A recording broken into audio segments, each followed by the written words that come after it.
I will talk about how can you fix this problem or know how you can do that on your Flip app. All you have to do in the first, you just click on settings here. So then it's going to take you to this list. It's going to show for you like this. Then you go down here until you found apps, click on it. You come to apps list until you're looking for Flip app or just click on search. Then here add Flip, it's going to show for you like this, click on it. You come to this list, you click on for stop, click on OK. Then you go down here, click on storage.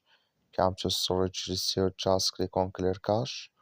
So then you just go to your Play Store, click here on Play Store here. You search here for Flip, it's going to show for you like this. You will find here update, click on it, and it's going to work with you. So thank you for watching. Don't forget to support us by liking and subscribe.